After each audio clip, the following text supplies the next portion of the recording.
ចឹងវីដេអូនេះខ្ញុំធ្វើតាក់ទងជាមួយនឹង filter net ដែលយើងអាចធ្វើការ filter នៅ expand នឹង income របស់យើងនឹងអញ្ចឹងមកខាត់ពេកខ្ញុំបានបើកជាងបន្តទៅខ្ញុំបានបើក column មួយទៀតហើយអញ្ចឹងខ្ញុំនឹងដាក់នៅខាងក្រោមនេះបាទអញ្ចឹងយើងអាចប្រើ input របស់យើងមកដល់ខ្ញុំសូមដាក់បើក space មួយអញ្ចឹងឲ្យ space អូខេអញ្ចឹងតោះមកខ្ញុំហៅ input របស់ vue input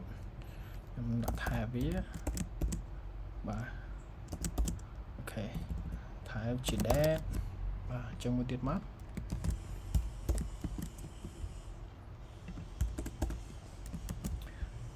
នឹងអញ្ចឹងយើងឃើញនេះវាចេញមកហើយបាទបន្តមកទៀតយើងអាចធ្វើការ assign យើងអាចដាក់ placeholder វាទៅអាចដាក់ from that អញ្ចឹងទៅ from that placeholder to that អូខេនេះវាអត់នេះទេអញ្ចឹងខ្ញុំដាក់ label ចេញហើយអូខេឥឡូវខ្ញុំសុំដាក់អញ្ចឹងសិនចុះអញ្ចឹងខ្ញុំសុំថែមដល់ button ខ្ញុំដាក់ថាអូខេបាទអញ្ចឹង button ខ្ញុំដាក់ tab ខ្ញុំដាក់ button primary អញ្ចឹងអូខេចេញពណ៌ទៅនឹងអញ្ចឹងយើងអាចបង្កើត variable មួយដើម្បី assign ឲ្យវាឲ្យទៅកាន់ model ហ្នឹងអញ្ចឹងខ្ញុំអាចបង្កើត variable មានថា fdate ស្មើ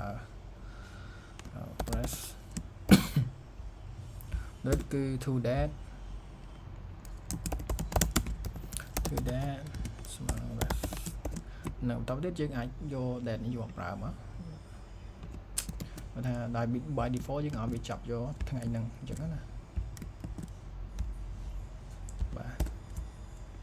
អញ្ចឹងកន្លែងនេះគឺអត់មានអីទេក៏យើងហៅវាដាក់ជំនួសវិញមកអញ្ចឹង fdate value នេះ tdate value អូខេនៅអញ្ចឹងយើងអាចធ្វើការវាថាបានអញ្ចឹងវាបំសិលមិញថ្ងៃទី8ដល់ថ្ងៃទី9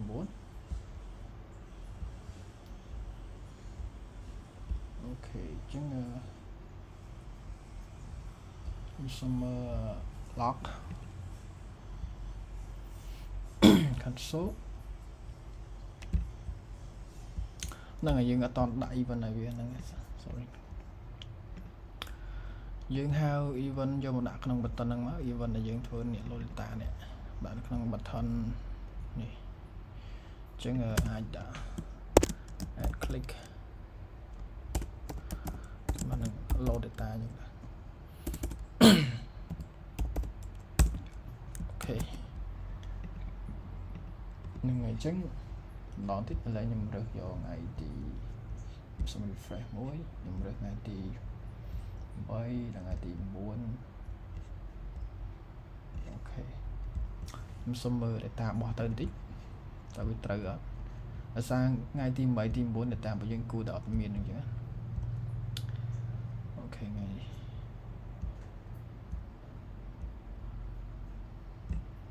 ៃទី10 11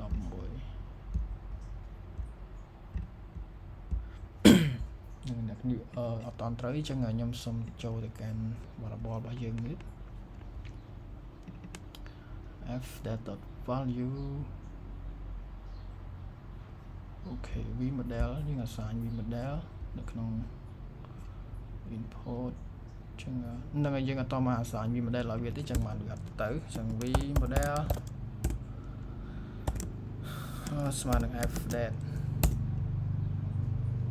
នឹងអ្នកគ្នាដោយសារខ្ញុំពេលខ្ញុំធ្វើគឺខ្ញុំអត់បានព្រៀងឲ្យខ្ញុំធ្វើខ្ញុំតនេអញ្ចឹងខ្ញុំអង្គុយធ្វើទៅចាច់ខ្ញុំអត់សូវតនេទេអញ្ចឹងដាក់ tdate អញ្ចឹងបើសិនអ្នកមានចម្ងល់អីអាច comment ទៅចង់ឲ្យខ្ញុំធ្វើតទៅមក language អីអញ្ចឹងណាបើសិនខ្ញុំអាចធ្វើបានខ្ញុំនឹងព្យាយាមធ្វើអញ្ចឹងឥឡូវបើខ្ញុំ ដាក់ទៅថ្ងៃទី8ដល់ថ្ងៃទី9ច្បាស់ជាអត់មាន record ទេហ្នឹងហើយអញ្ចឹងយើងអត់មាន record ទេតែបើថ្ងៃទី10ហ្នឹងថ្ងៃទី10យើងមានហ្នឹងហើយយើងឃើញ channel យើងរបស់យើងអញ្ចឹងណាបាទអញ្ចឹងគឺតើតមួយ app ហ្នឹងគឺកន្លែងនេះយើងអាច retrieve record មកពីនេះរបស់យើងមកយកមកដាក់នៅក្នុងហ្នឹងមកឲ្យវាមានឃើញតរណីខ្លះអញ្ចឹងខ្ញុំធ្វើឲ្យអញ្ចឹងទៅអញ្ចឹងខ្ញុំសុំទៅរកមើល template របស់យើងខ្ញុំសុំយកចូលទៅកាន់ view អាចយក Nodejs message alert អូខេខ្ញុំអាចយក alert នេះចុះនឹង alert ខ្ញុំយក success warning អញ្ចឹងខ្ញុំសុំដក table នេះចេញដោយសារ table គឺយើងអត់ត្រូវការទេគ្រាន់តែខ្ញុំធ្វើដើម្បី test សាកល្បងទេអញ្ចឹងខ្ញុំលុប table នេះចេញខ្ញុំផាសចូល alert នេះវិញហ្នឹងអញ្ចឹងយើងបានប៉ុណ្្នឹងហើយអញ្ចឹងតកតងជាមួយនឹង table នេះយើងអត់តន់ប្រើវាទេអញ្ចឹងយើងអាចធ្វើការ load record ចេញពី transaction អញ្ចឹងយើងអាចទៅ copy ចេញពី transaction នេះមក transaction កន្លែង load data ណាអូខេ load data នេះខ្ញុំសូម copy function នេះយកមកចំនួនមកខាងនេះវិញហើយខ្ញុំសុំ load ដាក់នៅក្នុង unmount អូខេបន្តមកទៀតខ្ញុំនឹងធ្វើការបង្កាស variable មួយ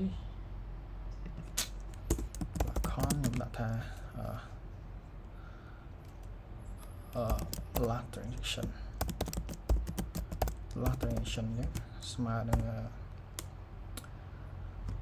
ref ឥឡូវខ្ញុំដាក់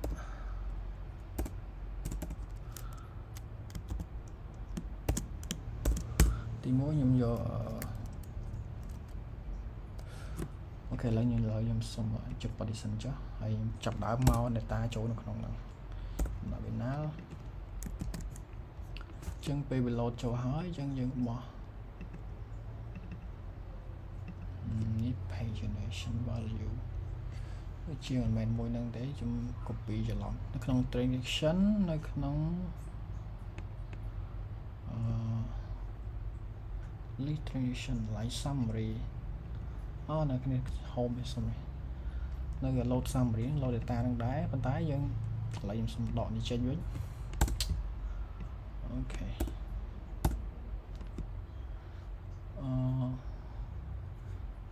យើងចង់បាន record ជាមួយ list អញ្ចឹងបើ record ខ្ញុំចង់វិញក្នុង transaction ប្រវត្តិការរបស់យើង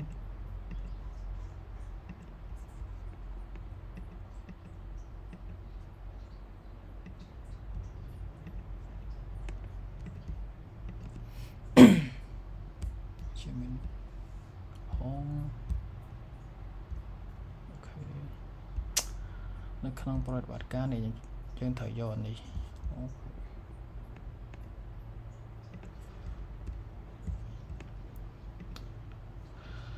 ណាយើងយកមិញហ្នឹងខ្ញុំត្រូវហើយខ្ញុំ copy ម្ដងទៀតមកនៅក្នុង home ខ្ញុំដាក់នៅខាងលើនេះចារបស់ data ហ្នឹង load នៅក្នុង on mount អូខេ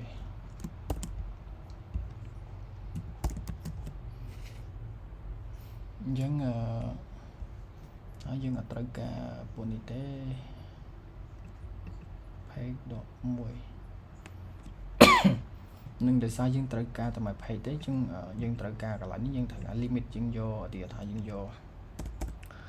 last 10 record អញ្ចឹងណា search យើងអត់នេះទេយើងដាក់ value ទៅទេចាតបទៀតយើងអាចបោះមកយើងអាច last transaction dot value ស្មើនឹង ref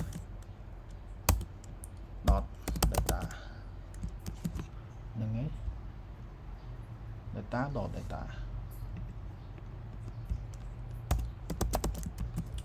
នឹងអញ្ចឹងឥឡូវយើងបាន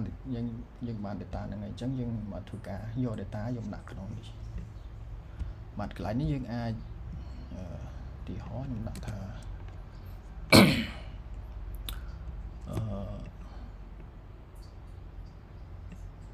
សំដៅចេញមួយសិនយើងអាចដាក់ថា for នឹងធ្វើការ loop v4 ហ្នឹងហើយ v4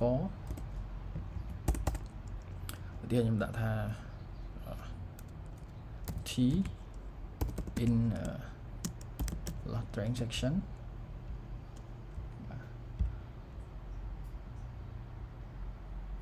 t in last transaction តទៅទៀតខ្ញុំដាក់key ខ្ញុំដាក់ថា t dot id ហើយកន្លែងនេះខ្ញុំចាប់ដើមដាក់ value ចូលមកបាច់បើចេះ t dot name នេះដូ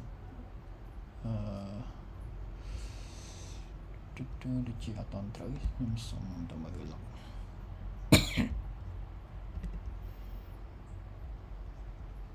console log log transaction is not defined let transaction not defined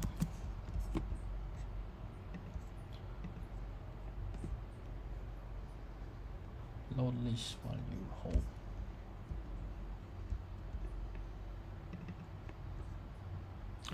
នេះ list transaction អញ្ចឹង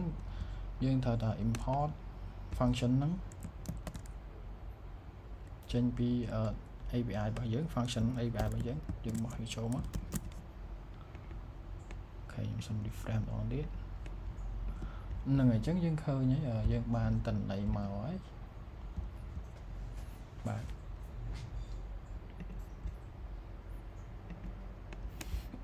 នេះអញ្ចឹងតទៅពីហ្នឹងមកយើងអាចដាក់ថែមទៀតមកដូចជា name អញ្ចឹងកន្លែងនេះយើងដាក់កន្លែងនេះអាចដាក់ថា title ថតចូល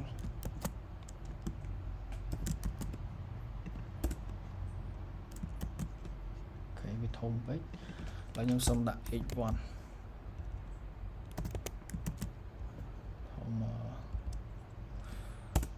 p តទេមក p ខ្ញុំដាក់ font វាធំបន្តិចclass touch to hl touch hl អូខេ touch l អញ្ចឹងកន្លែងនេះយើងអាចដាក់នេះមក amount របស់យើងអញ្ចឹងទៅ t.amount អូខេហ្នឹងហើយអញ្ចឹងយើងសូ transaction ហ្នឹងចំនួន10 record បើសិនវាមានអញ្ចឹងណានឹងអញ្ចឹងតើតងជាមួយនឹងយើងទាញតម្លៃគឺយើងអាចប៉ុណ្ណឹងហើយឥឡូវយើងអាចថែមកន្លែងនេះទៀតមក t.id អូខេកន្លែងយើងអាចដាក់ថា transaction number អញ្ចឹងទៅអូខេនេះកន្លែងនេះយើងអាចចំណុះជាសញ្ញាដុល្លារអញ្ចឹងទៅអូខេនឹងអញ្ចឹង